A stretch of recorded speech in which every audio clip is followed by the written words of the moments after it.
Great day, great day, great day. Ooh, ooh, ooh, ooh. So excited. All right, all right. Oh, there's another person in the waiting room. Welcome, welcome, welcome, guys, to your Dispute Panda meetup. I'm so excited that everyone is here. For those of you guys that have on your camera, thank you so much so I can vibe with y'all, okay? Y'all might see different accents pop out. Don't worry about it. It's all me. Thank you guys so much for coming into the room. As you guys drop on in, I love to start by knowing who's in the room and kind of where everyone is at. So if you guys already have the Dispute Panda software, please drop a panda in the chat. If you have already sent out your first round of attack, please drop 2 pandas in the chat. Other than that, I'm so excited that you guys are here. Again, my name is Raquel May David. I am your host, your hostess with the mostest. My co-host is David Sanchez, and our wonderful mod is JM. So I like to keep it real, let you guys know what's going on. Hey, JM.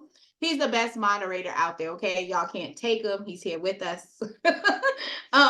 We are going to go over Dispute Panda onboarding. If you guys are here and have questions and want to make sure that you're in the right room, our goal today, let me make sure my camera is cameraing y'all. Sorry. My goal today is to make sure that you guys are onboarded, process your first round.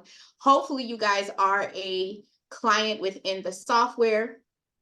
And then after we're done with the whole onboarding and talking about how to do credit repair for the free, we are going to open the floor for any questions as it pertains to the software. So for those of you guys that have your cameras on as well, thank you again. Christmas just ended, so I definitely like to start trivia before we dive in. We normally start at about 8:05. 8:05, between 8:05 and 8:10. So if you guys want to tell me what was the best part of Christmas, I will go first. I had my oldest come home and all my kids were here and they almost ate all the food, which is amazing because we had Caribbean for Christmas dinner, and they normally don't eat a lot of Caribbean food, y'all. Even though I'm Jamaican, my kids are very not Jamaican unless it's fried dumpling. The only thing, fried dumpling and beef patty. So what was the best part of y'all's Christmas? I would love to hear it. Y'all could drop it in the chat. If you guys want to come off of mute, y'all can come off of mute and tell me what your best part of Christmas was. Definitely so excited for you guys to be here. Again, if you are new to Dispute Panda, please drop 1 panda. If you guys have already done your first round, please drop 2 pandas in the chat so we kind of know who's all in the room.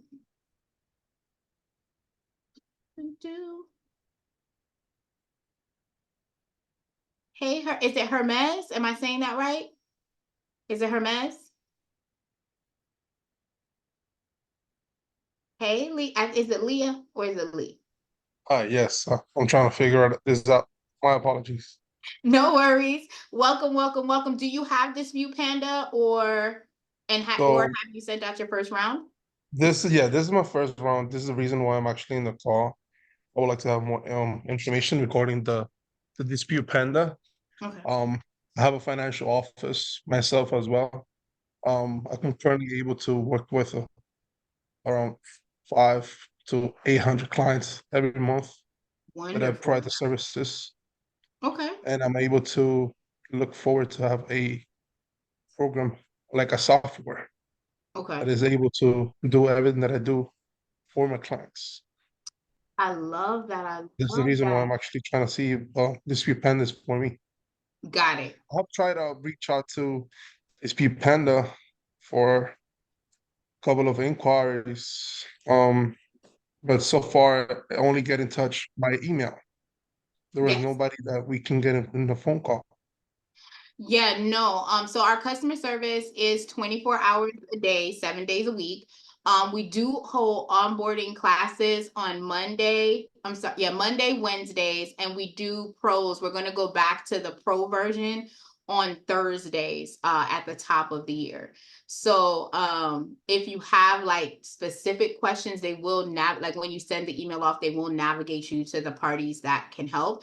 But if you definitely have any questions, you can stay on after the call, and I'll drop my email in there if you have any additional questions outside of what we're talking about. So I want to make sure everyone has everything they needed. Do you already have a credit repair software? No, this is why I'm actually looking forward to obtain a credit repair software. Everything Got it. that I do, it is old school. Yes, yes. So this is gonna be fun, and we're gonna talk about how to do it for the free 99. Because I'm here for the coupons. Okay, I'm a mom of 4, and I like discounts, low overhead. Okay, that is definitely my thing. So I like to start. Thank you so much, Hermes, for jumping in and having dialogue with me. I love, love, love it. If you have any questions, I do kind of open up the segment before we get to the next thing. But you can always drop your questions in the chat, and I will make sure to go back and review if you have any questions that I missed. Okay. Thank you. No, my pleasure. All right, let's get into it, y'all. You know that for those of you guys that are new to the platform, I like to start with the Dispute Panda community. The reason being that you will know where to find anyone if you need help, support, have questions after you've been in the software. You're able to come here, whether you're on the standard or you're on the pro platform.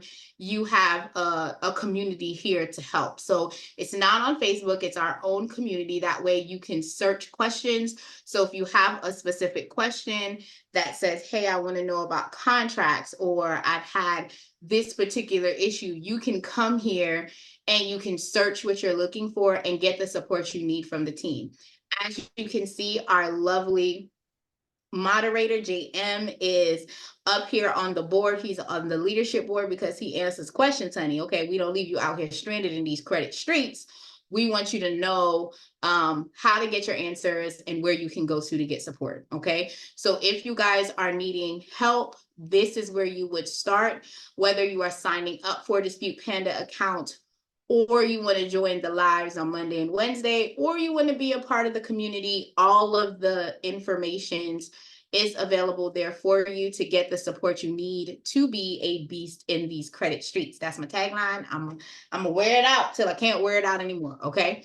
So if you guys have any questions, you're already in the Dispute Panda community, please go ahead and make sure that you guys join the community if you have not done so. If you already have the platform, join the community, because a lot of your questions that you have may already be on the board and been answered by Dominique Brown or JM or the supporting staff, of course. Okay. So we are going to get started with the world's most advanced and effective AI-powered credit repair software. And I like to start at the top with what, as my 6-year-old says, the monies. Okay, so Dispute Panda is a pay-as-you-go 100% free platform for the standard Dispute Panda. Okay, so normally it is $17 per attack. Per attack per month. So when you come into the platform, you have the ability to have a clear guide on how you go about attacking, and you actually can have the software for free. It's a place where you can hold all your clients' information, such as their identification needed to support the dispute process.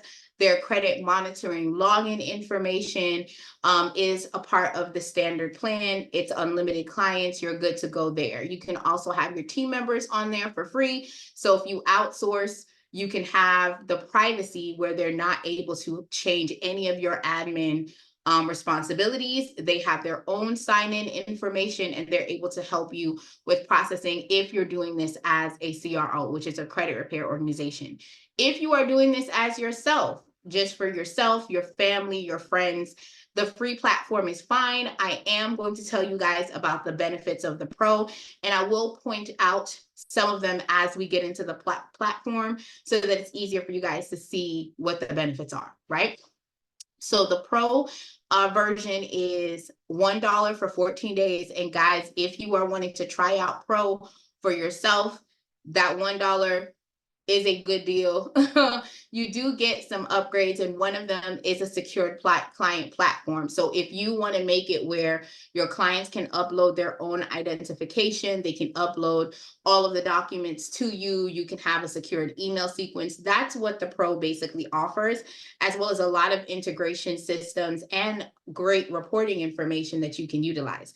If you're doing this for yourself, the Pro gives you added feature that once we dive in, I'm going to show you what those benefits are when we go over the guide and once we get into the system. Of course, it's $197 per month after that 14 days. And then if you want to pay the yearly, it's $1,970. For the platform, you get 2 months for the free, okay? So that is the first thing that I want to go over. I normally skip these two because they're within the software. It's a little bit better to show you guys what's going on. So we're going to jump over to training. The reason why I like to jump over to this option is because a lot of people miss how robust this software is. So if you are new to the credit space, you've never done credit repair before, or you're transitioning to learn how to process Metro 2 or how to do factual disputing, and you want a system that is going to do it for you. At the very top of the training matrix, it says free download. This is the blueprint on how you're going to process clients in real time. Okay, so if you click this download option, it opens up the new attack guide. We simplified it for a lot of our clients that are using the software to make it where not only did you know how to dispute with the credit bureaus, you now have letters. If you're on the Pro version and you're using Credit Dyno as your credit monitoring space, you are able to go ahead and send letters to the creditors. You are also able to dispute with the third-party bureaus as well. So we didn't want you to just have to deal with Equifax, TransUnion, Experian. We wanted to go ahead and give you more details because we saw that a lot of people were having questions on how do I dispute my secondary? When do I do it? What does that turnaround time look like, right? So with that being said, in the training module, before you even scroll down, you guys, that guide is directly up there, and you are able to use this guide for a full 12 months of disputing. It tells you when should you file a CFPB complaint.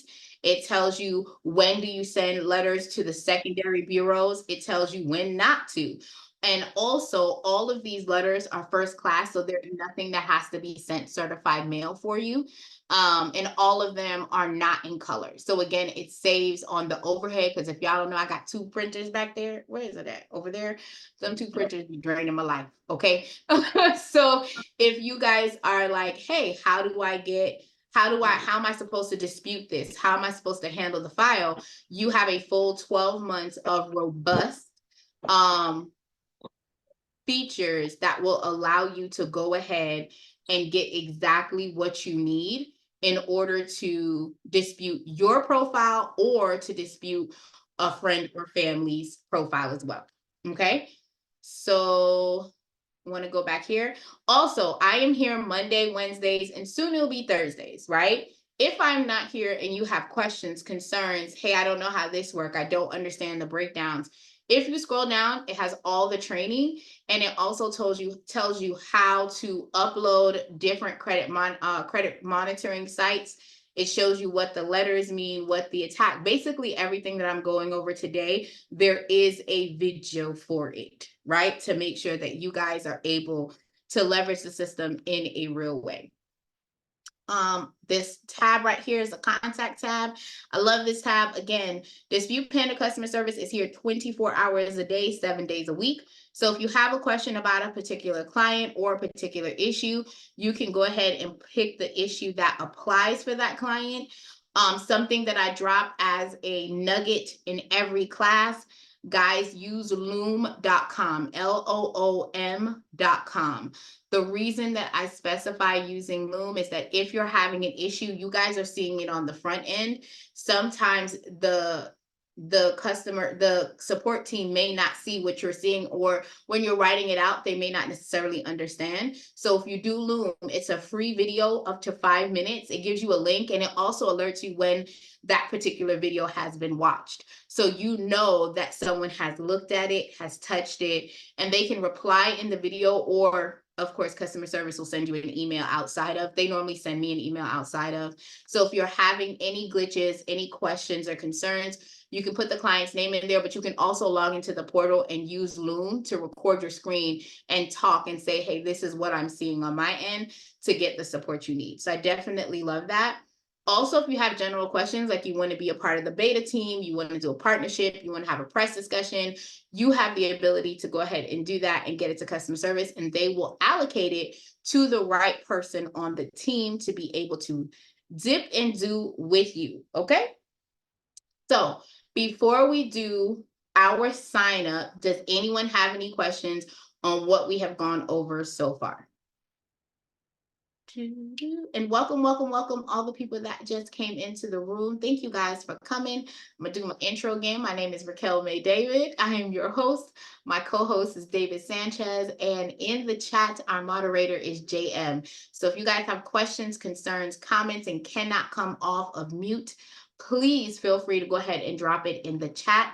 It is our pleasure to go ahead and look at it, and JM will respond, or I will go ahead and respond on camera as well, to make sure that everyone gets the seasoning and the sauce that they need.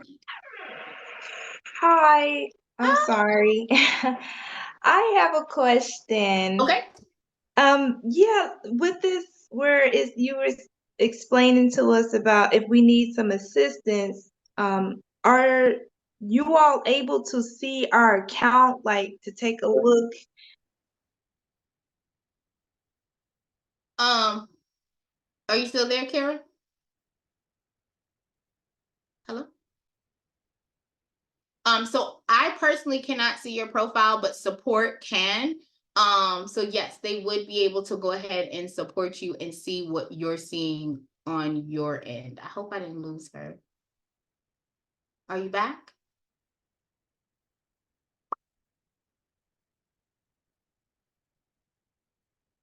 Let me see. Let's try it one more time. If you had more of a, are you back? I see that you're unmuting. If you have more questions. Oh, there you It just, go. oh, I can hear you now. There you go. Yay. Oh my, what happened?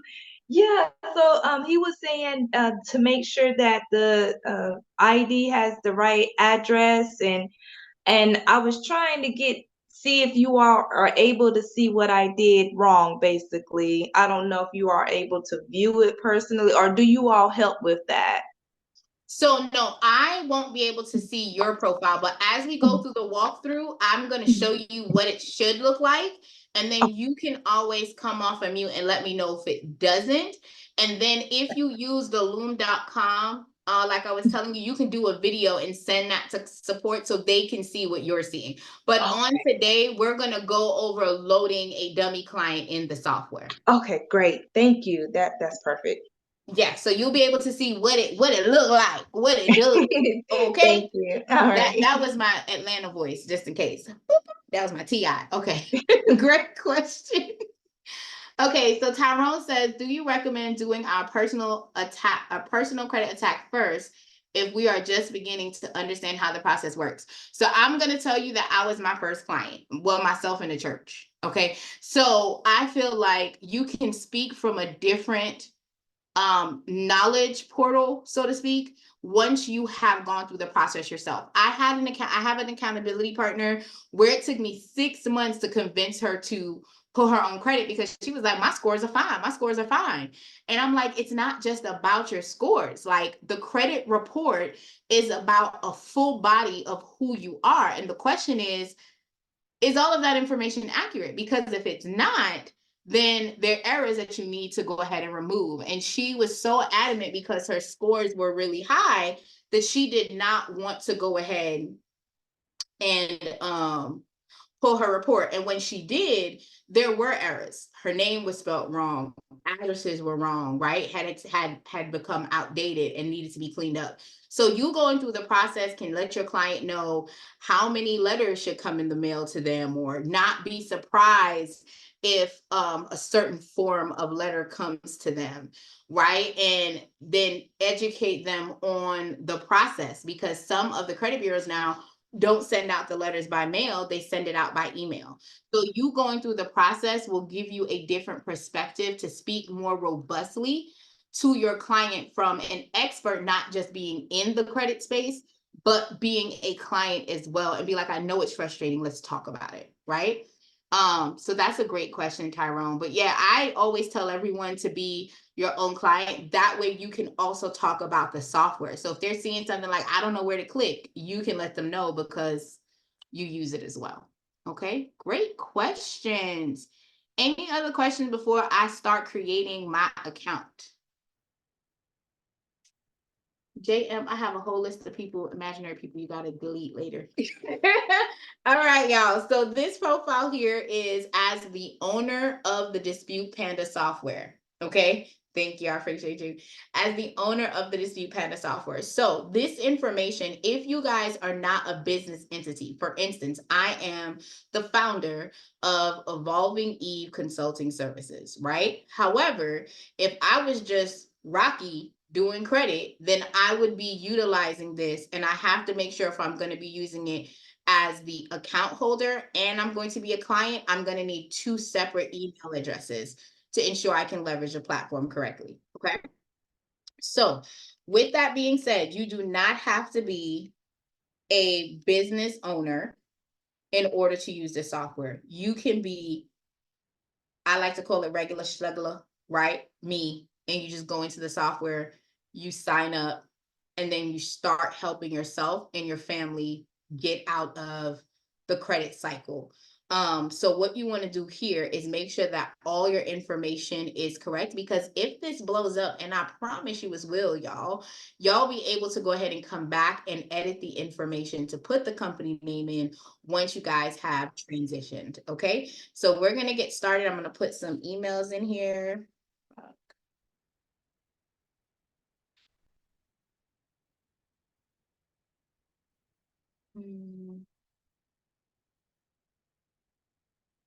And my phone number.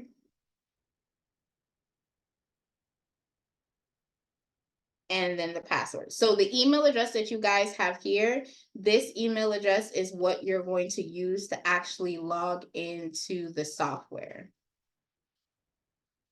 I like to sign up for all this stuff because I'm nosy. Okay, January, February, I'm nosy. So I need to know what's going on. I need discounts, I need special offers and whatnot. So I personally sign up for that. You guys can choose not to. It's just a perk that I like to have. This is the service agreement with Dispute Panda, telling you what you are supposed to do, what's expected of you, what you should expect from Dispute Panda. And I personally am not going to read through it, but you guys can read through it. I definitely recommend that you read it before you sign. This black bar is for you to verify in the email link the information. However, it's not something that we're going to do today. You can do this at any time. I normally recommend that within the first 48 hours of creating the account, that you make sure that you validate the profile through your email. Okay. So this is the home page. This is your dashboard, right? Where you would come in. On this main page, it has the information here. So your to-do list will have your clients listed information, any missing documentation. And if you have the pro version, it will have the birthdays there on this platform. So if you are loading people, so let's say your cousin signs up, your aunt signs up, whatever, but you're missing documentation, there will be an alert here for you to go ahead and review. If you want to upgrade to the pro, you can click that update option. It does turn on the client portal. It allows for payment forms, Zapier integration, one-click import, shareable reports, and we're going to go over all of those goodies in a moment. Okay. Also, I will tell everyone a great way of making passive income is to sign up for Credit Dino. If you are building a platform where you're talking about credit, you can drop a credit tip on your platform and drop the link to the credit monitoring software. It will give you, at least on the back end, a minimum of $8 payout for each client that logs in using your Credit Dyno affiliate link. So I definitely want to advise that if you guys are in the platform and this is some passive income that you want to have, you can definitely go ahead and click on become an affiliate. If you guys are in the room now and have not yet signed up for Credit Dyno, you can literally go to creditdyno.com. You would click on sign up. Sorry, I clicked the wrong button, y'all. You click on sign up and you can go through, enter your name, answer your security questions. If you are not doing it under your affiliate link, you do get a 7-day free trial. If you do it under your affiliate link, you are billed the $29.99 immediately, okay? For you to go ahead and get your credit. Now, here's one of the things that I like to talk about when we're talking about Dispute Panda and using the software and Credit Dyno. So Dispute Panda is $17 a month if you're using any of the other credit monitoring platforms. If you use Credit Dyno, you get a free, I'm gonna say that again, free monthly round of attacks. So every 35 days, you get a free round of attacks that you can leverage and you can use. That's number one. Number two, you have the ability to go ahead and see the full 7-year report of yourself or your clients. Most credit monitoring softwares only give you the 2 years for you to see what's going on with a person's file. So that person's file can still say derogatory or something negative in that spot, and you're looking and you're like, oh, I see on-time payments for the last 2 years. That's because they may have been late outside of that 24-month window. So you get the full picture of what's going on with your credit report or your client's credit report when you're looking through the Credit Dyno that the other softwares do not give you. All right, there's also going to be some more tea that I'm going to drop, but that's the beginning sip, okay? All right, so once you guys have this also has report information under here. That is mostly for the pro, so I will go ahead and start up here. If you're searching for a client, you can look up here. You would have to enter at least 3 characters to find the client, or you can go right here. So if you click on the client tab on the left, you can see active clients, inactive clients. If you need to import a client list because you're leaving one software to come over here, you can go ahead and leverage the CSV file. If you are having issues, guys, with transferring your information over, you can send your CSV file to the team at support, the team at Dispute Panda, and they will go ahead and upload it for you and support. If you are wanting to add a new client, you would click the new client tab and go through supporting the client. And we're going to do that in just a minute. So that's one. The other option is the letter tab. So the letter tab allows you to see your client's name, the last letter you sent out, the date and the time, and also the system allows you to go ahead and have the system mail the letters for you. Letters go out Monday through Friday, 12 p.m. PST time, same day. If it's after 12 p.m., it goes out the next business day. With that being said, I am a 9-to-5 coach, which means I have a 9-to-5, okay? And I normally am working 10, 11, 12, 1 in the morning. I personally do not use the software to mail unless I am traveling. That is just my thing, because every now and then I'll go back home to Jamaica, or I might go with my husband to Guyana. If I'm outside of the US, I allow the system to mail for me. My accountability partner uses the mailing software. She has no issues. So if this is something that you want to make sure that it's one and done and it kind of gets in and gets out for you, you can go ahead and have the system mail the letters for you. Nothing is trackable unless you use the certified mail option. That is the only way that you can track. But you have to think about the first class mail is just as if you were printed out, put it in the envelope, and take it to the post office. It's the same premise, okay? So I wanted to go ahead and give you that info. And you're able to see if it's certified mail, it will give you a code that lets you know once it's live.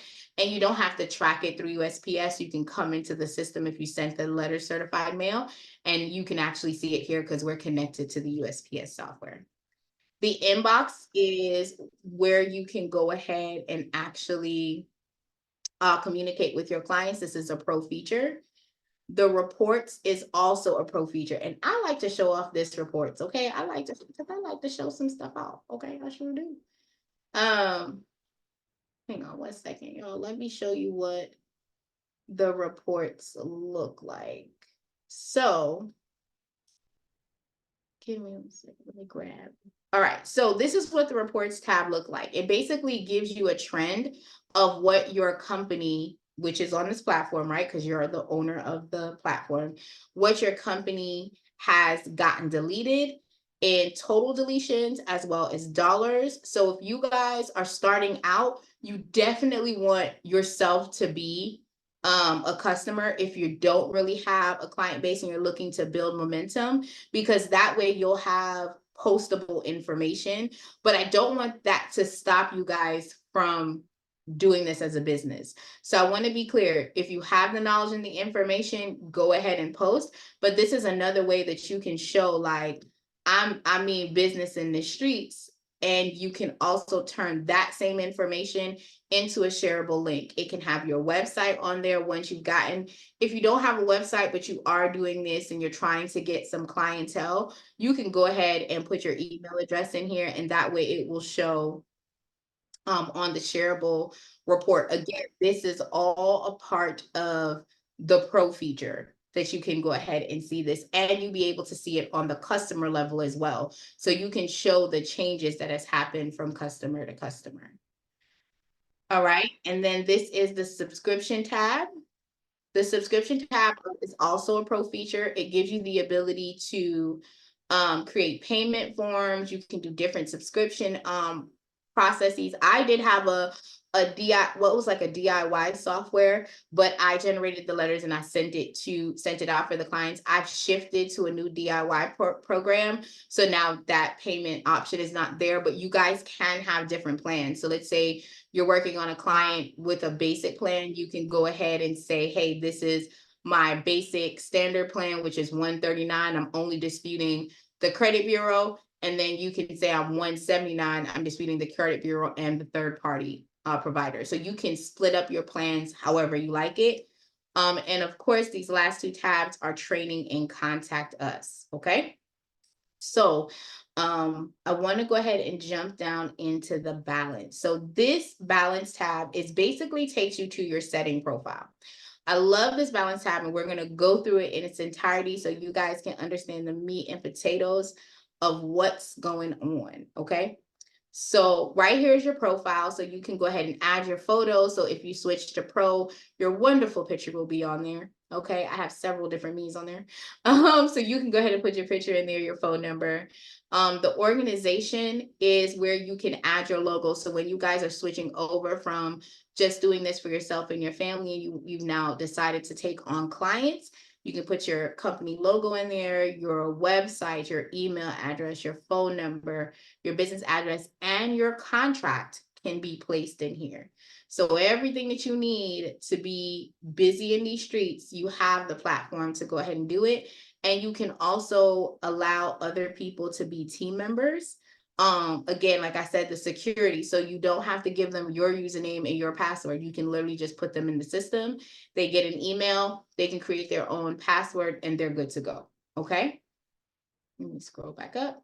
The affiliate links are for your credit monitoring. So I personally use Credit Dyno. I have used all of these softwares, but I personally stick to Credit Dyno because it does give my clients a free round of disputes. So it makes me not to have to worry about my overhead as much. If you have multiple credit monitoring softwares, you can keep them all on and let your client decide which one they want to utilize, or you can turn off the specific ones and save it so that only the ones that you want to be leveraged are what's used. Okay. Disputing options. Okay. So disputing options is where you can edit and change the addresses for the credit bureaus. Normally I check this information weekly to see if maybe there's the information for Experian has changed, because sometimes they do have 7 or 8 different addresses. So sometimes it will be updated, and they don't always keep us abreast, just like their fax number. Okay, sometimes they drop that fax and sometimes they don't make it work. So you can go ahead and simply edit it if you see that this needs to be changed. And that way now when the letters are printed, it's going to the correct and most up-to-date and most effective address for the credit bureau. The billing tab is where you would go to go ahead and enroll. So I love to talk about this billing tab because there are multiple options. So please understand that if you're mailing out letters through the system, you do have to have money in your bucket. Also, when you're looking at the tab, they have static letters, which are the letters that are going to the secondary bureau. You have to have money in your bucket in order to generate those letters for free, right? So if you're wanting to add money in your bucket, you can go ahead and say how much money you want to add, little or how much. And then if you want to, we have a subscribe and save option. We noticed that a lot of people that were using the platform were doing it for themselves, and they were purchasing $20 the most or $60. So now you can sign up and you can purchase a $20 a month credit. It will automatically bill your card every 30 days, but instead of getting $20, you'll get 30, or you can sign up for $60 and you'll get $90.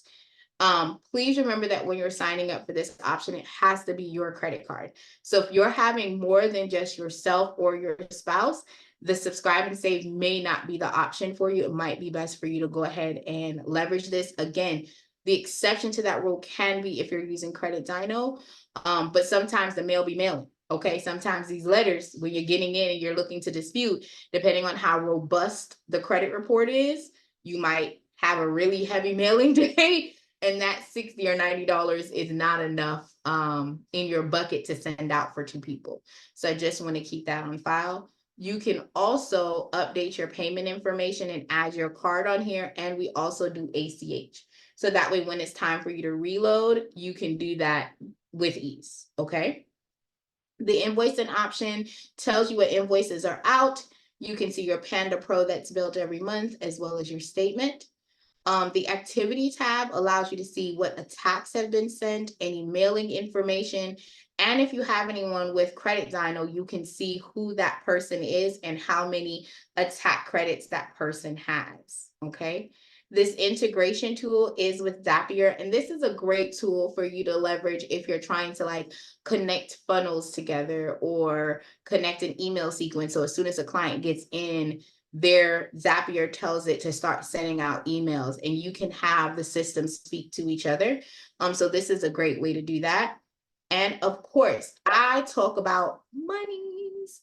So if you guys have not yet signed up for the Dispute Panda referral, I'm telling you, if you're in the real estate, if you are in the church and you know that there are multiple people, like you go out to different churches, you can go ahead and let the other church know, like, hey, we can have a financial awareness night, and we can do it virtually. You do your team, I do my church, and here's the platform, and you'll actually get credit for it. Now, it's not live right now, but we are looking to roll it out at the top of the year. So get in where you fit in before they close it down and take away the link again, to go ahead and get referral credits for the Dispute Panda platform.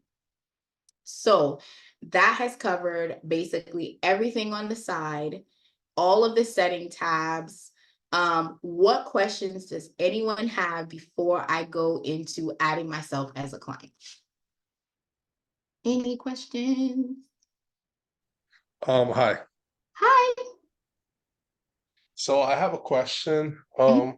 When it comes to the reports, it's mandatory to use Dino, or for example, my case, I have the reports by itself. I don't purchase the reports for each client. If there's any way that I can upload those reports for each individual clients, or is that I have to buy this third-party company to monitor the credit? So you wouldn't buy it, your client would have to have the third Correct. party monitoring.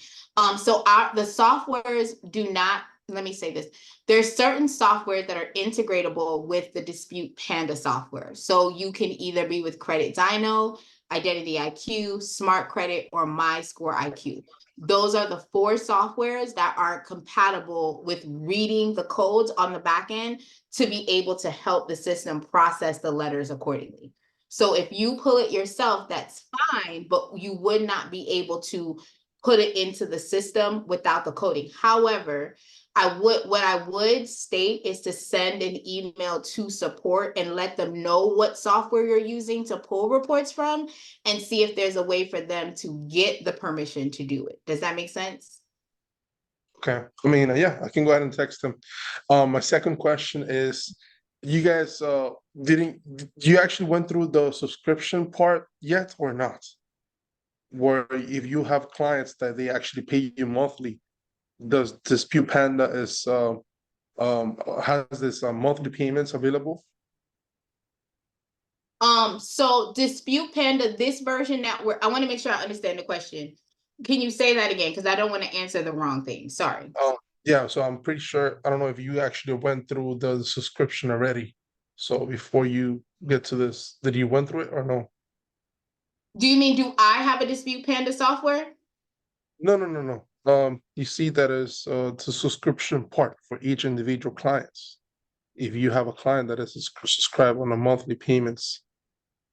I personally do run a credit repair company, and I do have multiple clients that I utilize, and I do use this software for my clients. Yes, sir. Okay. I would like to have more details into that specific part, but I think you haven't gone through it, so it's okay. Thank you. So are you asking how to onboard the clients, or are you asking about the monthly payment? Because I want to make sure that I'm Yeah, answering. about the monthly payments. Okay, so what specific question do you have about the monthly payment? So for example, I have clients that they actually pay for my services every single month, correct? Mhm. So I'll be able to build my clients through Dispute Panda. Yes, if you have the pro version, you would be able to build them when you click on this subscription tab and you go ahead and create a payment form. So that is a pro feature, not this particular one. So Okay. this one is just the free Dispute Panda. So if you have clients already that you're doing credit repair for or that you're working with, you would not be able to build them through the software unless you get the pro, which is $197 a month. Perfect. Thank you. My pleasure. My pleasure. Great question. Great question. Thank you, Rant Man. Welcome back, honey. Welcome back. Any other questions, guys, before I add myself as a client? Yes, I have another question again. I'm sorry. No, you're fine. Yes. So, like you were saying about the third parties, so I affiliated with My Score IQ. If I'm saying it wrong, I'm sorry. I didn't know about the credit dyno. So I just have a question as far as like, versus Credit Karma. It gives you an update like every other day of what's going on with your credit score. I noticed with the My Score IQ, it doesn't tell me every day what's going on. Do Credit Dyno does that? Like give me an No. update? Oh, it doesn't. So I have to wait 30 days. So this is what I personally tell my clients. So I like to be very transparent. A lot of the people out there use Credit Karma because they're used to that being promoted, right? I tell them do not pay attention to the score that's on there. They can pay attention to the activity shift because it does change every 7 to 10 days.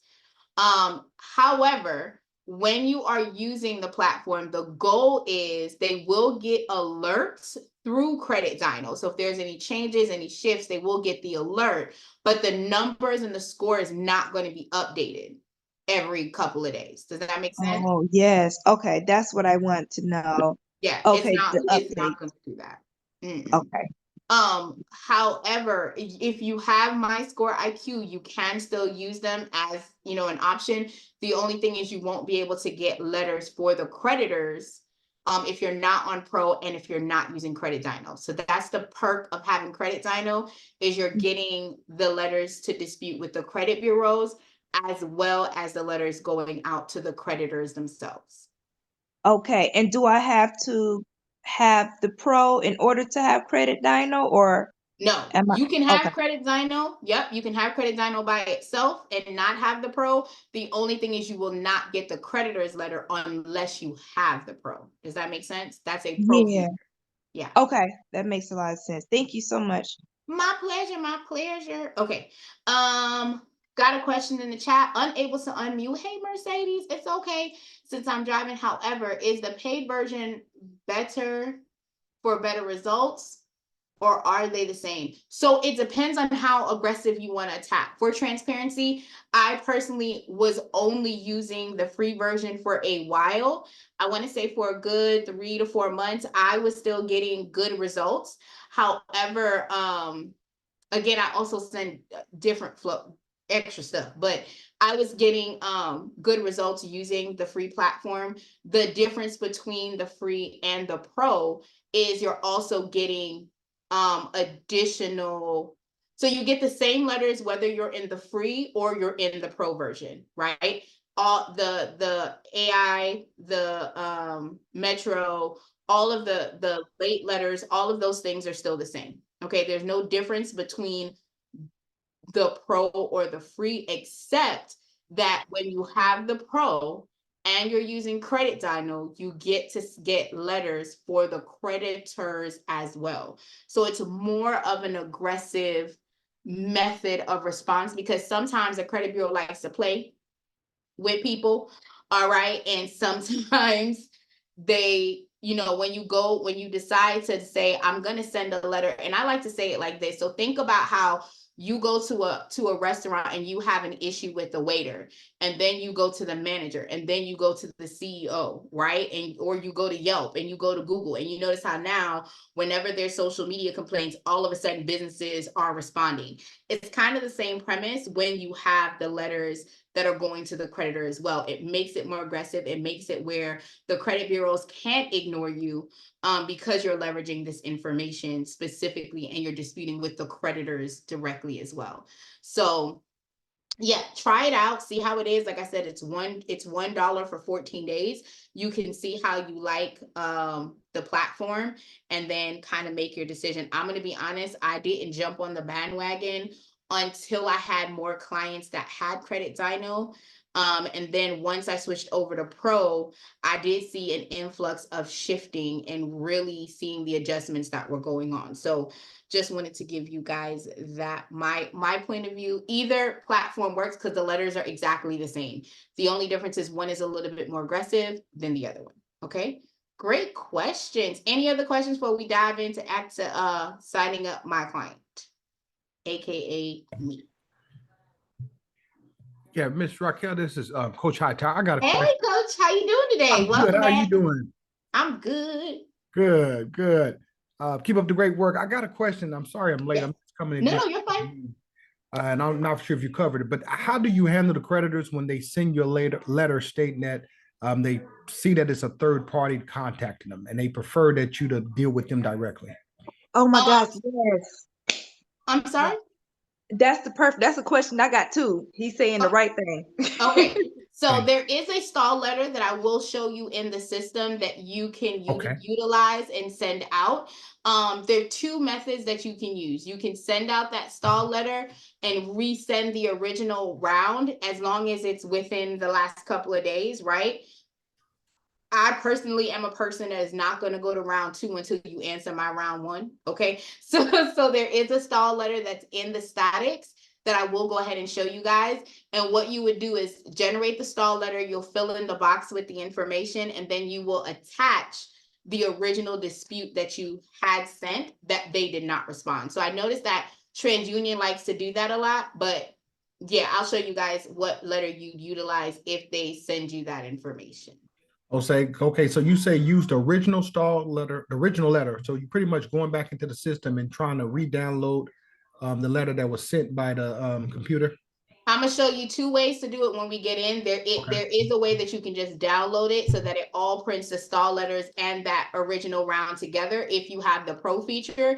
If you do not have the pro feature, you do the stall letter, you would print out the stall letter, and then you'd reprint the actual original round that you sent out that they're neglecting Okay, great. to respond to. Okay, my pleasure. That's what happened to me with let me tell you something about TransUnion. TransUnion like to play in these streets, okay? So I'm gonna show y'all how to play back. That's the goal, is to show you guys how to play back. Okay, so before I dive in on what we're going to do, I like to do a quick overview. This particular image, I know my team is gonna drop it in the chat, but I wanted to go ahead and make sure that I showed you guys. This, I stole it. Yeah, I'm gonna tell the truth. I stole it from one of the videos that are already in the training module. So in the training module, it has this information in there. This one I stole from how to add a client to Dispute Panda credit repair software and get a free round of attack. So this is the information you need. There are only 2 required documents. It's your proof of identification and your proof of address. You want this information to be seamless across the board, okay? So what that means, thank you, David. David dropped it in the chat so you guys can download it and have it. What this means is that if you are using a driver's license, that driver's license address needs to match the proof of address that you're sending. So if he lives at, if the proof of address is going to say 1414 Mockingbird Lane, the ID needs to say so as well. If it does not, guys, because they've just recently moved or they have transitioned somewhere, then move on to another proof of identification document. The list is here: the social security card, paycheck stub, W-2, 1099 form, court documents, birth certificate, passport, okay? Marriage certificate, divorce decree, all of that, state ID, military ID. The military IDs normally don't have addresses on it. So it's just a picture identifying who they are. You're good to go, all right? So you have to have these 3 spaces filled in order for you to start disputing the person's profile. The letters will not generate, they will not do anything until you have this particular these set of documents in tow, as well as the credit monitoring. So I'm gonna get started with loading myself in. If you guys have any questions while I'm doing this, please let me know. So something that I like to point out is that when you are putting in the information, you want to make sure that all of the information is correct across the board. As I said, you have to use 2 different emails, one as the account holder, and then one as a client if you're putting yourself in the system as a client, okay? Your phone number needs to go in there. And then make sure that you're putting the accurate information in the system. Now, when it gets down to the address, remember that the information that's in here is going to be on the letter. So you want to make sure that if there's an apartment, you're putting the apartment number in here so that it can generate on the letter. If there's no apartment, you can leave it off. And that way it has the city and state in each one of the compartments needed. If you have an issue or you're like, hey, I want to make sure I'm putting the right information, please take your time, because anything you write here is going to be transposed onto the actual letter. If the person has 2 names, they don't hyphenate it. They go by senior or junior. I'm a person that normally gets the whole family. I get the mom, the dad, the sister, the brother, all of the things, okay? With that being said, you want to make sure that it's not required. I personally like to do it so that I know whose file I'm working on in real time. If you have the pro feature, you can click on invite. It will automatically send an email to the client for them to go ahead and upload their identification, sign the contract, make their payments, all of the things, okay? If you do not have the pro, you clicking this button is doing absolutely nothing, because it's not going to send anything anywhere. So I just want to let you know, this is only for this box that says invite client to save client access, is only for the actual pro feature, not for the standard, okay? So you hit save and it's going to take you to this site. Now, as you can see, the attacks are grayed out, invoicing notes, all of that is not even applicable right now because we need to upload the information into file. Now, one of the things that I showed you guys was that you want to use, if you're using things for mail, such as the gas bill, the water bill, the light bill, the best rule of thumb is that you're updating that information every 90 days, okay? That is the best rule of thumb. If you have the possibility to do that, what I will tell you is don't keep the whole pages. So a client might send you 5 pages. You don't need all of that. All you need is to do is crop down to the date. They don't need to know how much the bill is. Just crop and save. You just need the date, the client's address. You hit crop and save, and it stores your information. How you know that it's working is it gets gradient like this, where you're not able to see the product. After 90 days, you just simply come back in here, you remove the item, and then you can drag and drop or click and download and do the same thing. Okay. Again, the only 2 spaces that are required is the proof of identity and the proof of address. Now, because I'm an overachiever, y'all know I'm gonna drop the social security card. Don't even worry about it. But the point is to get as much identifying documents on the actual letters, but get it to where it's at one, no more than 2 pages is the goal. So that's why we give you the crop and save feature, because sometimes people will take a full sheet and you don't need all that information. So you're going to crop it down so that it can fit on 1 full sheet of paper, no more than 2, because again, we're lowering our overhead in real time. Okay. Now, with that being said, if you're not using Credit Dyno, then you have the option to upload or for you to download the HTML information.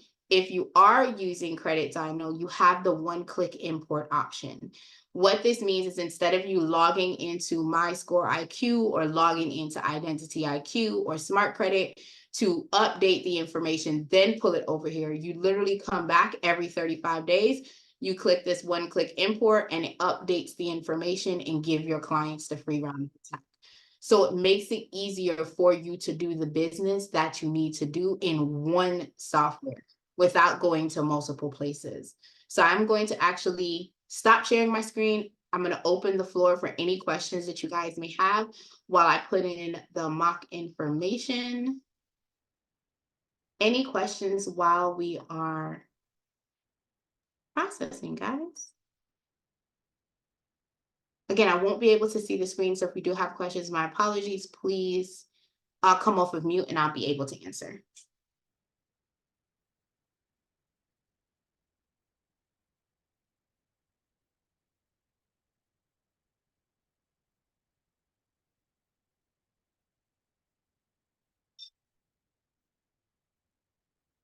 No questions? Okay, I'm super excited. Give me 1 second. I'm just trying to find my login information.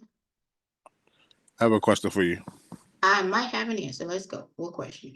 All right. So you saying TransUnion had responded with me to a letter saying that it looked like I was working with a third party and to verify basically that it comes from me and not a third party. When I said, so what should be my next round of attack? You said. May I ask who's speaking right now? This is not there. Okay, hey, my love. Okay, so it's a stall letter that you would send out, but I have a few other questions that I would like to ask. So when you received that letter, how long ago did you receive that notice? Like a week ago. Okay, so yes, in that particular case, and I will show you in a minute where you would actually go to get the stall letter and respond.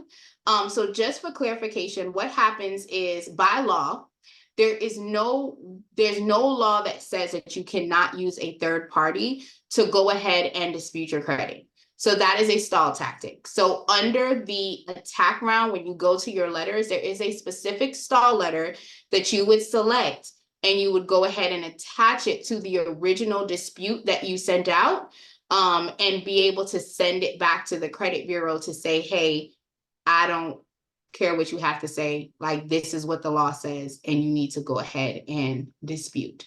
So I'm going to show you that in a moment. I just have to get through this screen, but there is a letter and I will show you that. Mr. Hightower asked that as well, so I'll show you in 1 second, okay? Any other questions you have? Yes, so I only got a response from TransUnion, so should I like consider it to be the same with Experian? No. Right. No.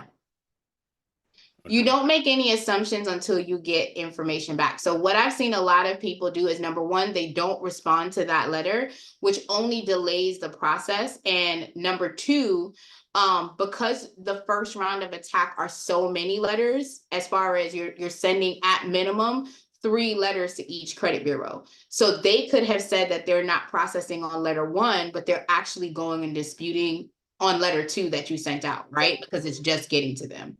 So I never tell you to just send out stall letters in totality, because you don't know who is actually making the changes until you pull your scores, or unless you get that stall letter. Does that make sense? Yeah, got you. Yeah. All right. Yeah, Kara, that's what that letter looks like. So yeah, great question. Any other questions you have before we dive into it? No, that's it for me. Thank you. Great questions. Great questions. Okay. I received mine today and forgot to respond to Experian last month. That's okay. We're going to go through. So I'm going to get started really quickly. Hold on 1 second. All right, so what normally happens is once you have input the information, if you're using Credit Dino, you will get this wonderful pop-up that says, thanks for using Credit Dino. You have just earned 1 free round of attack. You will also be able to see the free round of attack over here on the right. I do want to let you know that sometimes there is a lag in the information being updated. I promise you, y'all, if you only have 1, y'all only send 1 round of attack. The system knows, okay? But I want to break down what's happening here in front of us in real time. So we are going to go to the top. The system automatically auto selects any negativity that is happening to your client's profile. What it does not select is any inquiries. That is research that you're going to have to do on your own at this time. Doesn't mean that as the system develops that you may not be able to, the system may not do it in the future, but right now it does not. So what that means is you have to be really careful that when you're looking at the accounts and profiles, that you are not picking to dispute an inquiry that is attached to an open and active account. So you can do the scroll down method, or you can do Control F or Command F. And what I tell people, especially since if you're not as seasoned in the software, when you see something like this where it has 2 names, search both. Don't just do 1, because if you're not aware, like I know this is Cross River Bank, but that's because I've worked with them before and I've seen them on the credit report, right? But if you're not as seasoned to know that Cross River Bank is also seed, you want to make sure that you're also searching seed. You want to make sure that the account is not open or active to dispute that inquiry. If the account is closed, by all means, have fun, okay? Just rule of thumb, especially when you're dealing with credit cards, because you run the risk of, if it's a client's credit card, you run the risk of closing the account because you're saying that you never authorized that inquiry to be done. So you want to go ahead and search. You can select as much as you like. Please be mindful that the letters that are generated specifically cap, some letters cap off how many inquiries you can have, and you will be able to see that on the next screen, okay? This down here is public records. That's your judgments, bankruptcy, child support liens, all of those things, evictions. You'll be able to see it on the public records tab. You can select it to go ahead. Normally the system auto selects. And then down here are all of the accounts. So one of the things that I like to go ahead and showcase when it comes to the Credit Dino is when you click on this eye icon, you're able to go ahead and see the stats for your client. So when you're having a conversation, or if this is you working it for yourself, you can look and see your summary, like, is the account open? Is it closed? You can see your payment health, right? How many times you've been late, how many times you paid on time, when did the hiccup happen, right? And again, understanding that payment history is the highest, most heavily weighted part of your credit profile, that is 35%, which equates to about 192 points. Let's talk about it. Equates to roughly 192 points by itself. So if you're looking at this profile and you're like, hey, let's say this account was open, okay, not in a closed status, but was open, you can have a conversation and say, hey, you're leaving points on the table because you're having a late payment. So let's talk about how we can make sure that you're not late on a payment again. Can we set up automatic payments? What can we do to make sure that moving forward, you have everything you need to be successful, right? That's the conversation that you can curate to go ahead and educate your client. But taking it a step further, you can have a health conversation with them. So let's say, I think I'm gonna use a different example. Hold on.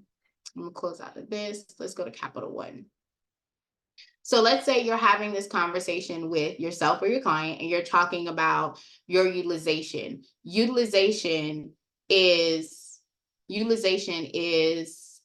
30% of the overall score, which is the second highest, right? Utilization roughly is 160 plus points. So if your client is over the limit, guess what they're not getting? Any points over in that area. If all of their cards are over the limit, and remember, the goal is if they're wanting to be in the 700 club, it needs to be at 15% or lower. If they're wanting to be in the 800 club, it's 7% or lower. So you're having conversations like, hey, you need to go ahead and make sure that you are paying your balances down. You're leveraging the statement date, not the due date, because the statement date is when they're running to tell the credit bureaus what's going on, right?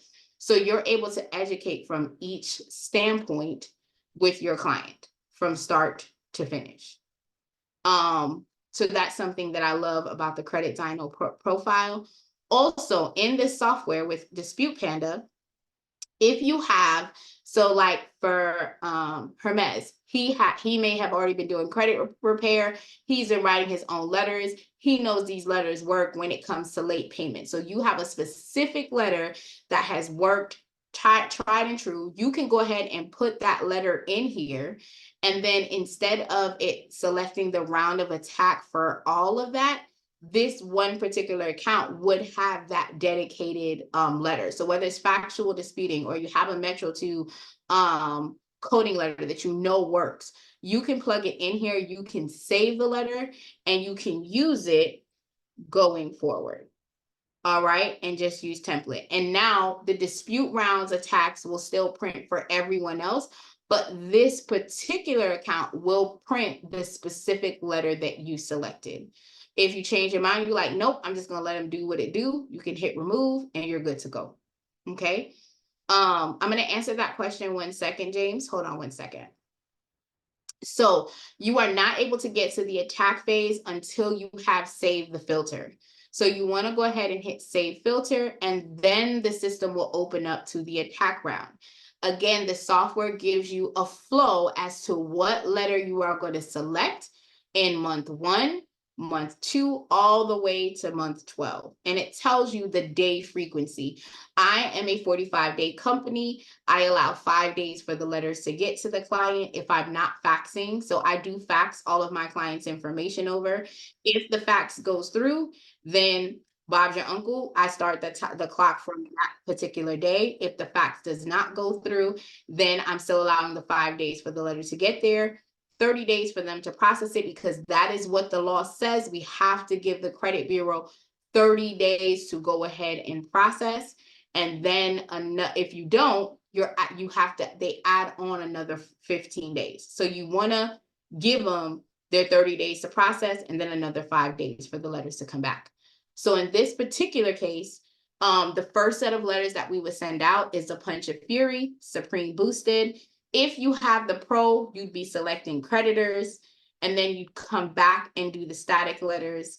It is going to be in handwritten form, and you do not have to send it out certified mail, but you are sending all of the letters in this dispute sequence as single-sided letters, okay?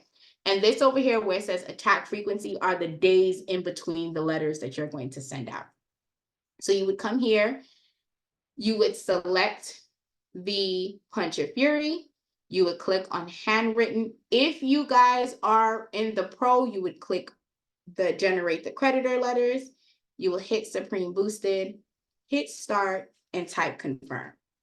Now, again, if you guys are doing the static letters, you have to have money in your balance.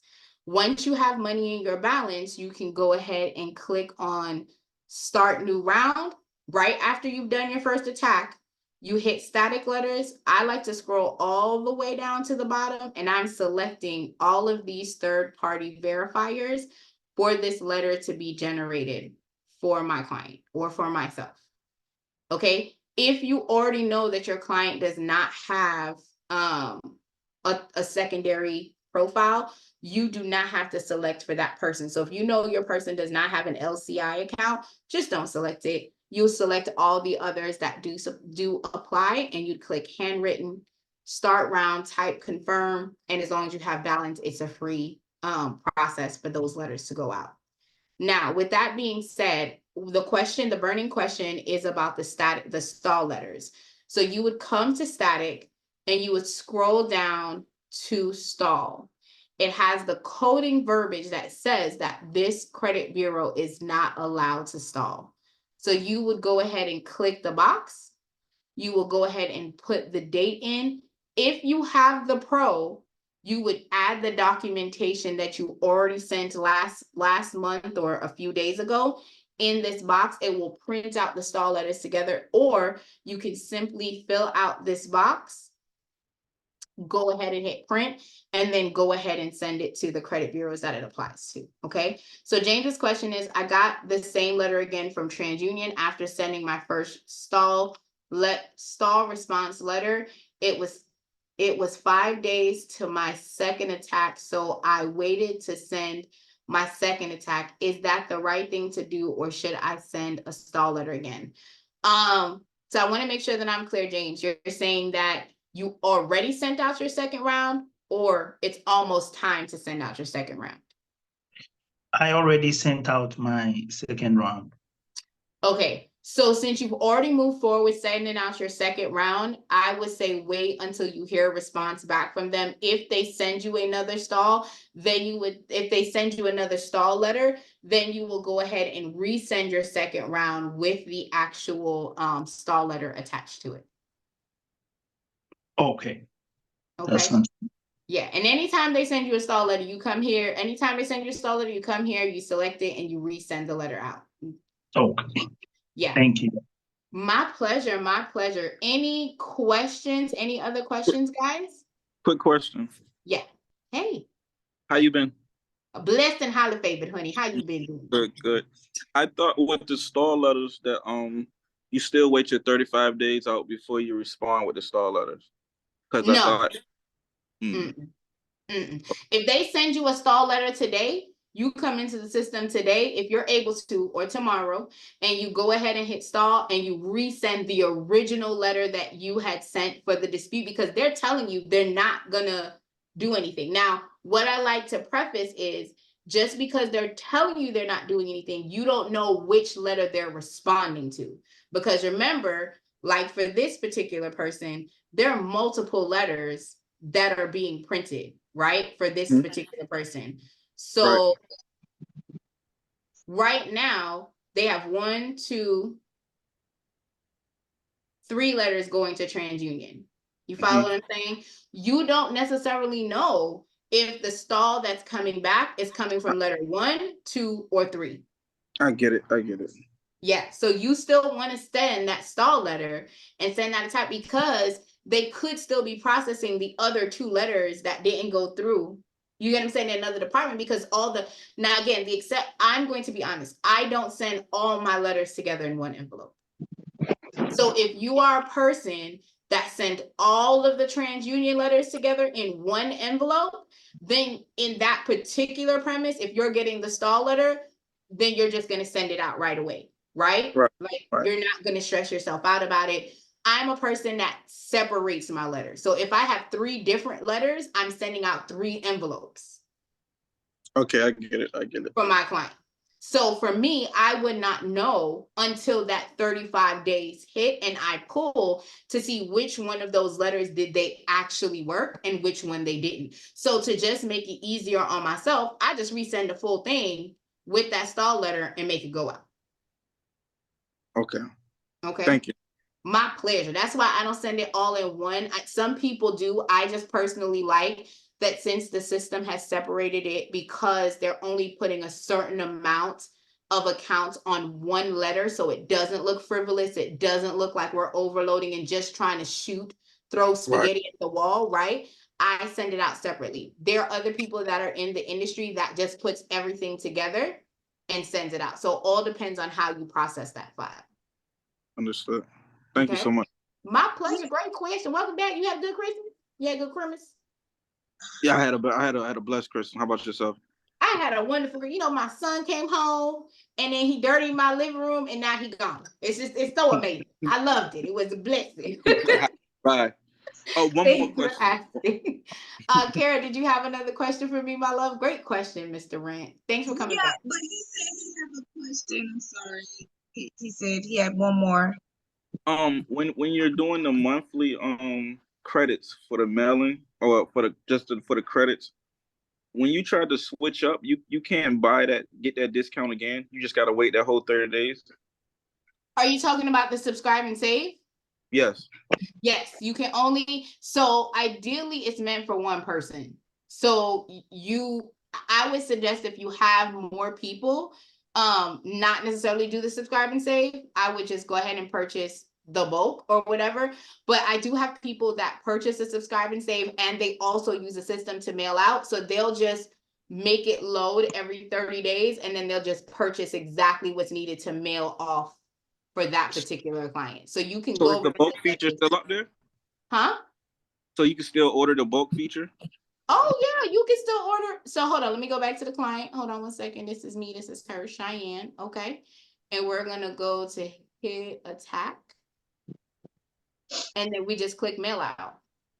And then you would make the adjustment. So it's not double-sided, it's single. We're doing first class, no color. So it's $18.98. So after you've done it, you can say, okay, well, it's only $18. You can tell your cousin or your friend or whatever, like, cash at me 20, and then go ahead and put that money in and then hit pay and mail out. So you're not capped. Okay, I get it. Yeah, you could definitely do it. My pleasure, my pleasure. Any other questions, my love? Those were good questions. Good question. No, yeah. Okay. With him or me? I'm sorry. I was asking. It's okay. What question do you have? I saw this and I just answered this in the chat. I'm gonna be real with you. We don't talk about Credit Karma over here. I didn't mean to send that twice. I'm sorry. No, you're fine. So I always tell people, do not be alarmed with what Credit Karma is saying, and let me tell you why. Credit Karma counts off a lot of things. If there's a remark on the report, if there's a sequence off, your report numbers can adjust. So that's why I asked in the community, did you check your credit monitoring software to see what it said? Okay. Yeah, I also have a question about I know you just showed us how to do could you go over it one more time, how to do are you calling it stall for the transfusion, stating that they didn't have authorization? Could you show us how to do that one more time? Yep, I'll show you that, but I wanted to answer your question in the chat first. So my question that I had with what you posted in the chat, did you check your credit monitoring, or is it time to check your credit monitoring information? It said that I guess it was within 30 days. It wouldn't let me I guess it didn't give me an option. Right. So I would not be concerned, and I'm just being transparent with Credit Karma. If you are using a credit monitoring software, that is where you're going to focus on your scoring model, not Credit Karma. Credit Karma, you're leveraging just for updates and changes that if it says removed or deleted, that's the only thing that you're leveraging Credit Karma for. Again, if a remark is added, sometimes that will downgrade your score on Credit Karma when it has not actually been downgraded. Okay. Yeah, I didn't know what that remark word meant specifically, so that's why I had put it in the chat. I didn't know what they were talking about So I saw the word investigation, so I figured that I'm probably going to receive something soon about the decision that is going to be made, I guess, regarding the disputes. Correct. Because you Yeah. have to allow them that 30 days to process your request. Absolutely. So all I'm Right. saying is when you're looking at Credit Karma, don't get alarmed when the numbers jump or go down. That's not a concern. You're Okay. looking at it for remove. So I want to clarify, remove means it's under investigation. So they've removed it from your profile until they have confirmed that it needs to be completely deleted. Deleted Okay. means it has completely been taken off of your profile and should no longer be concerned. Okay. Okay. So those are the Okay. differences. So back to your second question, when you are in the attack field, you would go to start new round, you'd go to static letters, and then you would scroll to stall letter, and you would check the box, and you would add the date that you sent your last dispute out. Okay. All right. And then if you did the last round with handwriting, you can select handwriting. If you didn't, then you don't have to select that. It'll print off the letter for you. If you already have it, and again, the letters are already here, so you don't have to re-download any, like you don't have to go through anything extra.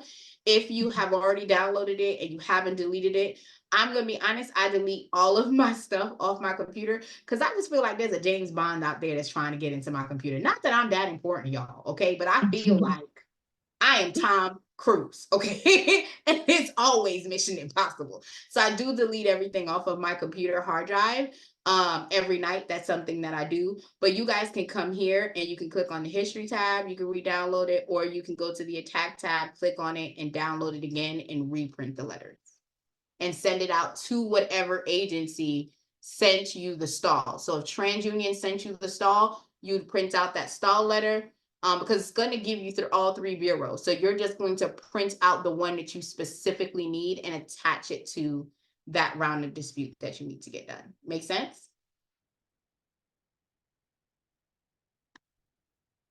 Any other questions, Miss Kara? Those are good questions. I love it. Yeah, no, that's it. Thank you so much for breaking it down like that. So I just basically just resending it out again, pretty much. Okay, Yep, got it. think of the stall letter as your cover page.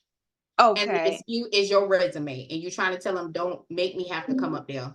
Okay, the man said, if one more label try to stop me, they're gonna be some dreadhead. Okay, they don't want no problem with us. That's basically what you're telling them Gotcha. with the song letter. So just, I mean, for those of you guys that know the song, y'all know the song. Okay, it's my people. But you want to go ahead and put them on alert and be like, I already know, because that's in violation. There, if you have a dispute request, whether it's a third party that's doing it or not, they have an obligation to investigate. That's why the pro is so good. The pro feature is so good because you're sending the letters to the creditors as well, and the creditors will be forced to update their information. So even if the credit bureau doesn't want to go ahead and update any information, once the creditor does and makes that edit, makes that change, they have to also comply and be complicit or be held in contempt, and you can file a CFPB complaint with them. Makes Okay. sense? I also have one. I promise this is the last one. I You swear. can have as many as you need, Jenna. Go ahead. Now for the attack, like, because there's certain different type of disputes, late payments. Is there certain attacks for certain type of disputes? I was worried if I sent the type of wrong attack to the certain type of dispute, Mhm. how So can you tell which one? are you saying Mhm. like if the person has a charge off versus a late payment? Yeah. Okay. So systemically, the AI software is supposed to read that it's a late payment to Mhm. allow that letter to be generated in the verbiage of late payment instead of the verbiage of a charge off. So the Okay. system does auto generate late payment letters for you. Once it's reading, that's what the AI feature gives you the ability to go ahead and do. Okay. Oh, there was a question. So yeah, so you don't necessarily have to worry about that. There was a glitch before. So number one, what I will tell you guys is our software is updating all the time.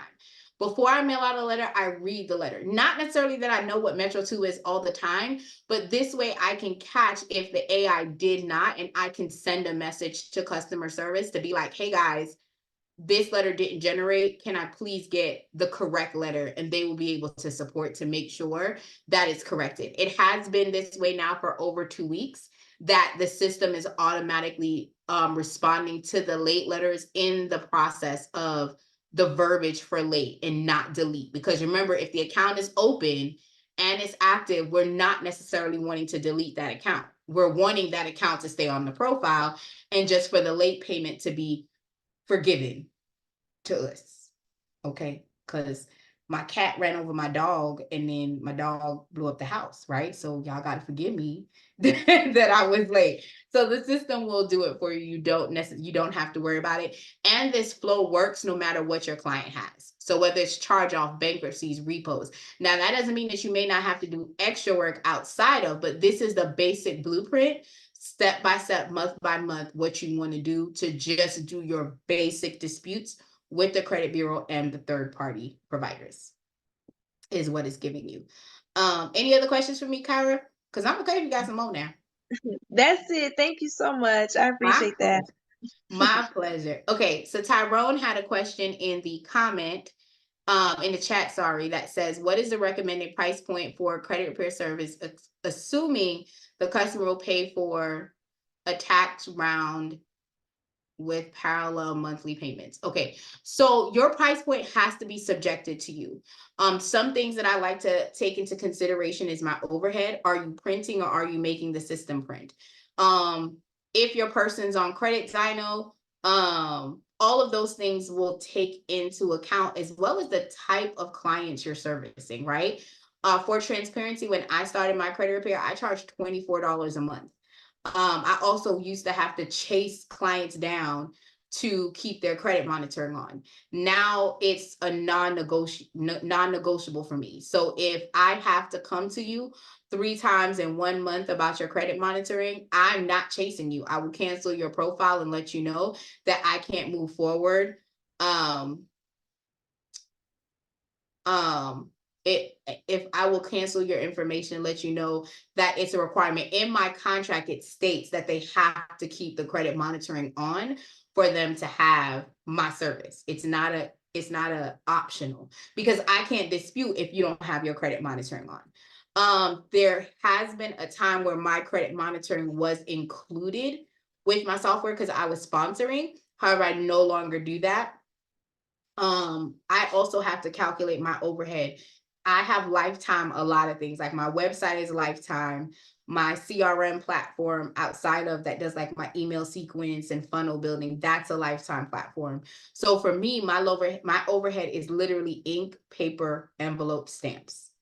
So if I go ahead and say I want my pricing point is $179 for my basic package, that covers me having my daughter who works in my company do the dispute rounds every single month. I can pay her.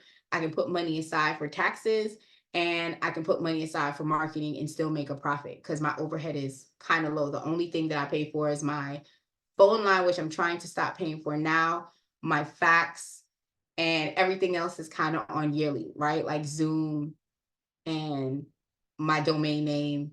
That's about it. So my price point is $179 for the basic package, $199 for the elite package. My couples plan is $399. There are people that are in the game longer than me. Their packages are $349. So what I would tell you to do, Tyrone, is to research your area. Like for your clientele, when you see them looking into credit repair, are they your ideal client, number one? And what are the people around you charging? Right? So like my direct competitor that I'm looking to fight against is Lexington Law. Lexington Law has tiered plans, but they also only send out a certain amount of attacks every single month. I don't. I attack all the negative items on my client's profile. So my numbers can be different from theirs based on that. So if you're looking to find out what the best pricing is, I'll drop my information so you guys can book like a laser call one-on-one if you guys would like. but it would be subjected to what your overhead is, how much you want to make on each file. And then of course, putting money aside for the taxes. So you'd have to do a little bit of legwork in that. But great question. That was a great question. Julius said, I would like to know why my payment method is not working any longer. Julius, are you talking about the pro platform that your merchant service isn't working? No, ma'am. So I was able to purchase, I've been purchasing credits, but then when I went to purchase like the credits where you can pay for so many and they give you so many, like a package deal where they give you like the Are extra you talking credit. about this? The subscribe and save is what you Yes, signed up for? yes, ma'am. Okay. Yes, ma'am. So when I went to do it, it keep telling me that it's declined, but my card is good, but it just keeps saying like it won't let it go through. And I had this problem before, and I had to write like to customer service, I guess, and speak to someone about it. And it ended up being fixed, but now it's doing it again, and I don't know why. And in the beginning, I think I had the same email even when, because at first I was a client as well. So I was working on mine first. I started working on mine first. And then I went and changed it. It allowed me to start using it again, but now it's doing it again, and I don't know why. So I want to make sure, are you saying that you're trying to purchase more of the subscribe and save, or are you saying that you have the subscribe and save and then you're trying to make purchase of separate credits? Well, I was just purchasing separate credits in the beginning, but I was trying to purchase the subscribe and save. Okay, so what I would definitely suggest is to send a message to customer service and letting them know that you have an error that is going on, for them to go ahead and check to see what the coding is on the back end. Because if you already have it, it should be billing you every single month. Right, so it says, No, I don't have it. I don't have it. I was trying to purchase it. okay, so when you so you don't have subscribe and save, you want to get subscribe and save, and it's not allowing your card to go through. Yes, ma'am. Go to loom.com, take a video of what's going on your screen, send it to customer service and ask them what's going on so that they can help you on the back end. Okay. Great question. Thank you. My pleasure, my pleasure. So AJ sent a question. What letter would you recommend to use if I did? Oh, I'm sorry, Julius, do you have any other question? I am so sorry. No, ma'am. Okay, Chris's brain. Great question. My apologies. AJ said, Raquel, what letter would you recommend to use if I did want to delete a positive revolving account that has a zero balance? It is interfering with me getting a Chase card because of the 524 rule. Thanks. If you're, oh, 1 second before I answer that question, JM says, if your payment failed 1 to 2 times, please stop. Don't try again. The system will flag it as fraud, Julius. Make sure that every detail in your card is correct when you're making a purchase, like the address is the same and the zip code is correct. So that's why, just to be safe, check to make sure, but do a Loom video to see if you get the error and then stop, because you don't want it to trick it as fraud. Does that make sense?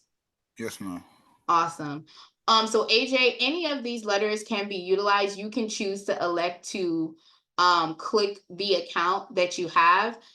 Just be mindful that it's possible that that particular account can be closed if you're disputing it. So you have to be clear on what do you want. Do you want the account to go away and be deleted? You're losing history, you're losing payment history, utilization, all of the things that's showing up on the profile. So completely up to you as to what you want to do. You just simply check that box to go through. Let's see, 12 rounds of attack. I'm trying to make sure I didn't miss anything. And when I say check it, I want to make sure that I am showing you guys what I mean. So let's go to the profile. So in the disputing, if this account, so let's say we're taking this account, it's active, it's open, it's in the positive, right? If you wanted to dispute this to get it removed, you would check the boxes on where it's being reported, and then it will automatically send out the letters. There's no guarantee that it will be removed because it might still be inactive and they're able to verify it with Chase, but that is what you would do if you're looking to dispute a positive account. You would just select it so that it goes out with the round of letters as well. Great question. Let's see. All right, so any other questions that you guys may have before I let you guys go? Let me stop sharing the screen real quick. Any questions, concerns, comments that you guys may have before I give you back your day? Let me see. Okay, is it better to have one credit monitoring system? I have a separate account with Experian, Equifax, hold on. Make this bigger. Y'all, you know, these 42-year-old eyes don't be working, okay? Let me just tell y'all, my eyes don't be eyeing. Hold on. Okay.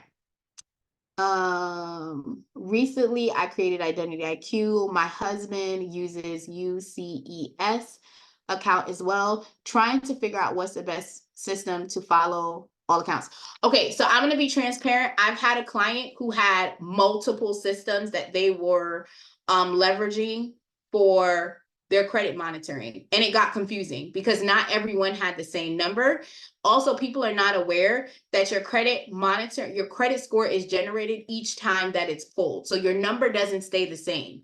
The information, like you might have a 670 today, and then if you go back and pull 5 or 7 days later, depending on any updates or changes, that new number is generated. So your score isn't an eternal score. It shifts with the information that is available every single time the number is pulled. So what I would recommend is you can have credit monitoring everywhere if you like. What I will tell you is to be very clear on who you're using for the score calculation.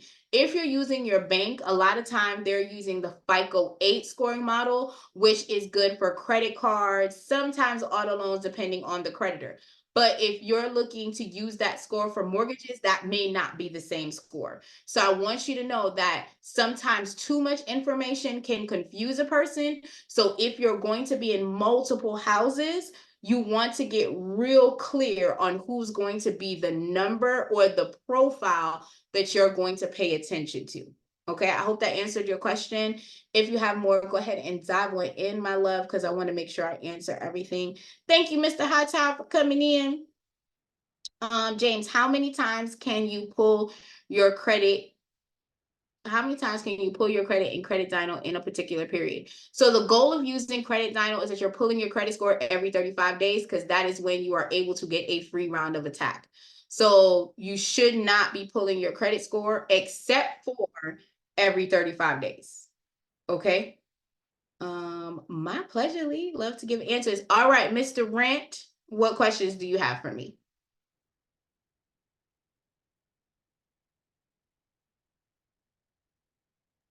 I heard you earlier say something about Zapier for the automation. I thought y'all was really promoting the Kong automation at this time.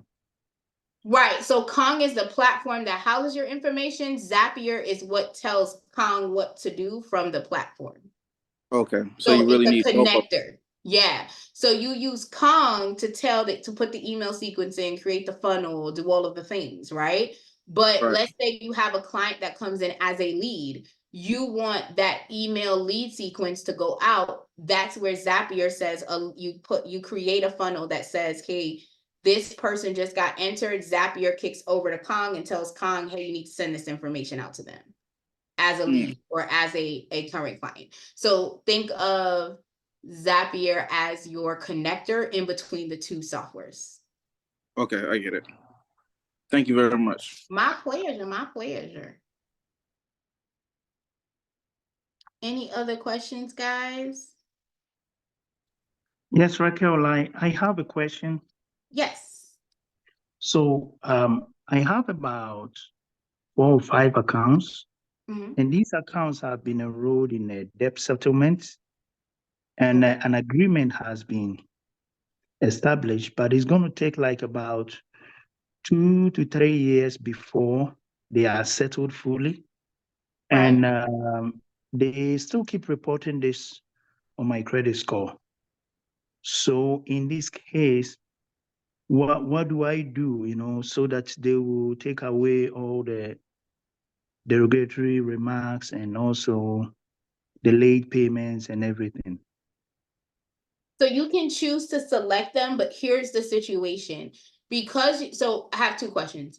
When you entered the settlement agreement, did you negotiate where they were going to start reporting you positive? It was done by a third party company. Okay, so it wasn't done by you. So with that being said, you can choose to select those particular accounts that are in that debt settlement agreement that you have going on every single time that you do a round because it's reporting negative, right? You can choose Yes. to select that. But please keep in mind that if they're still reporting your information month after month after month, you follow what I'm saying? That's It's right. still That's going to what be they are doing. updated. Yeah. That's what they are doing. They are still reporting it, but the credit bureaus are showing it as still in collection. Because it is still in collection. I don't want you to change your viewpoint. You have not Okay. paid that debt off. You are still in collections. So it Okay. is still going to show that you're in collections. Now, Okay. if they are not reporting, so understand that the credit bureau is putting in the information that the creditor is sending them, Okay. right? So if every single month you make a payment, they still have it as being late because it's not current, which is again, so there are different types of settlements you can have. You can have a settlement agreement that sometimes Capital One does this, City Card does this a lot, where you will settle with them, and instead of them reporting you as past due, as long as you're making that actual settlement payment, they report you as current, right? It's still Yeah. going to show that if you were in collections or if you went into collections, it still shows that you're in collections. It's just showing that now you're making on-time payments. So if there's other times when you're doing a settlement option where they don't pull you out from being late. So you're in collections, it's coded as collections, and let me show you kind of what I mean so you can get a visual picture of it. Hang on one second. Okay. So let's say this account right here is Wells Fargo. It says closed, it's in collections, right? There are options where this still says collections, but now it's reporting as on-time payment. So when you go to the payment history for this particular account, it will all say account current, account current, account current. There are other times that you do a settlement and it keeps you as being late every single month. All it's Okay. doing is taking the payment and paying down your I balance that's I listed. have the two scenarios. Mhm. For some of the accounts is reporting the payment as errand. Mhm. And then also for some other accounts is reporting that as still being in collection. Right. So that all depends on the negotiation. So from your standpoint, the question that I would ask is, are all of the accounts closed? Yes. If they are closed, dispute them. Okay. But they're Okay. closed. They're not helping you in any particular way. If you're able to get it removed, you can earn some points. If you're not able to get it removed, at least you're still doing the process to try and get it off.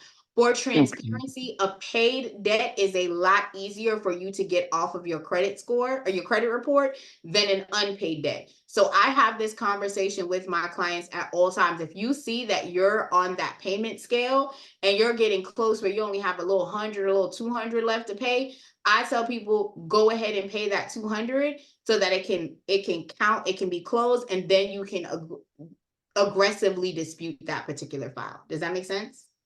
Yes, that makes sense. Okay. So the other option is I'm glad you showed the Wells Fargo. That account is settled, but Wells Fargo has a remark on it that it was settled less For than less. Mm-hmm. yes. And I'm disputing that as well. So that one, should I keep disputing that with the credit bureau or also send letters to Wells Fargo? If you have the pro, do both. Okay. Okay.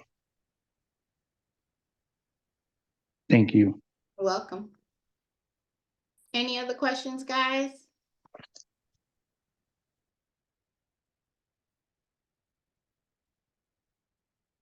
Ooh, tonight was good. This was a good little throwback joint. I love this.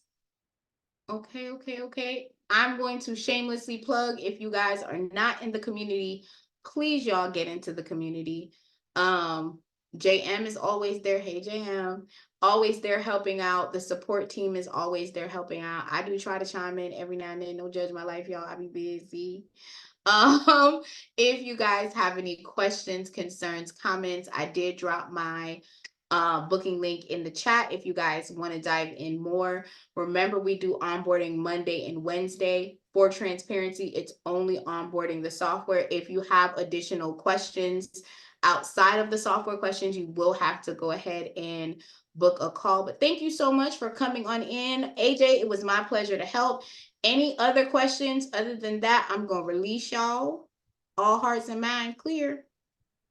Oh, if you guys came in late, you can go onto the community and watch the video, or you can go to our YouTube channel and watch the replay. I drop sauces all the time. Thank you so much, James. It's my pleasure.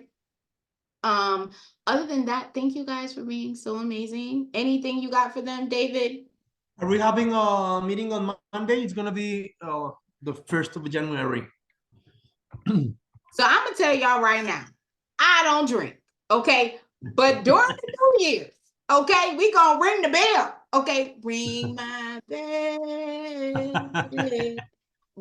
I'm gonna have one drink and be asleep, y'all. I'm gonna miss all Alrighty, okay. So I'm gonna go with, I don't think we're gonna have a class on Monday. I think we're gonna come back on Wednesday to go ahead and meet you guys. Also, I am having a free class on the 29th. So for those of you guys that follow me on Facebook that want to be in the class, go ahead and check out my Facebook. We are making a credit blueprint. So if you guys have any questions, it is a free 99 class that y'all can come into and ask any questions about credit that may be outside. But other than that, I want to say thank you guys for coming on today. It has been my pleasure, Dave's pleasure, and JM's pleasure. Thank y'all for being so amazing and dropping all the fun facts in the comments. If y'all did not, please, if you came in late and you did not get to see the beginning, please go ahead and watch the replay. We will be back here, not Monday, okay, but Wednesday. To go ahead and meet with you guys. Thanks for being amazing. And JM, I'll go ahead and message you. I appreciate you. Okay. Bye, guys. Thanks for Thank being you. Happy New Year to everyone. Happy New Year. Happy New Year. Make sure y'all have a good New Year, okay? Ring it in well. Bye, guys.